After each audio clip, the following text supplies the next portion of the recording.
Tumaas pa ang kaso ng dengue sa buong bansa dahil sa panahon ng tag-ulan, habang nadagdagan pa ang kaso ng Mpox. Si Bien Manalo sa report.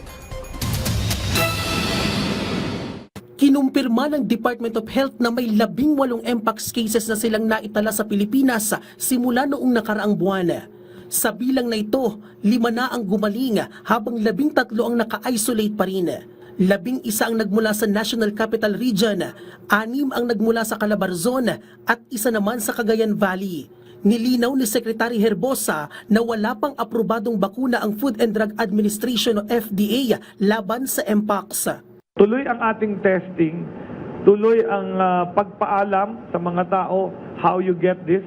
We've also started to disseminate information to all local chief executives, mga barangay officials, at business owners. Samantala, tumaas pa sa 68% ang kaso ng dengue sa buong bansa simula noong nakaraang taon ayon sa Health Department. Paliwanag ni Secretary Herbosa dahil na rin ito sa pagsisimula ng panahon ng tag-ulan. Panahon na ng dengue. Alam niyo naman, pag pumasok ang bare months at tag-ulan, talagang dumadami ang lamok. At ang trend continues pataas. Itong nakaraang buwan, 25% pa rin yung trend. So talaga pong ina-warningan na natin ang ating mga kababayan sa sakit na dengue. Sa ngayon ay may mahigit 208,000 na nagkaso ng dengue sa bansa. Ilang rehiyon na rin ang isinailalim sa state of calamity dahil sa mahigit 40% na dengue cases sa lugar. Kabilang dito ang Region 3, Region 6 at Region 7. Dahil dito, puspusan ang ginagawang hakbang ng Health Department para puksain ang mga pinamamahayan ng mga lamok na nagdadala ng dengue o Aedes aegypti. Kasama na rito ang pagpapaigting ng vector control na layong pababain ang dami ng lamok.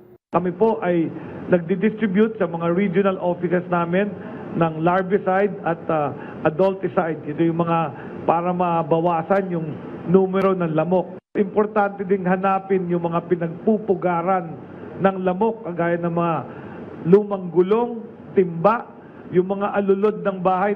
Pero sa kabila ng pagsipa ng kaso ng tinatamaan ng dengue, iginiit ng DOH na bumaba naman ang fatality rate. Katunayan, bumaba sa 0.26% ang fatality rate mula sa 0.39% na naitala noong nakaraang taon. Mabilis umano kasing naaagapan at nagagamot ang mga tinatamaan ng dengue. Patuloy naman ang paghikayat ng kagawaran sa publiko na panatilihing malinis ang kapaligiran para maiwasan ang nakamamatay na dengue. Bien Manalo para sa Pambansang TV sa Bagong Pilipinas.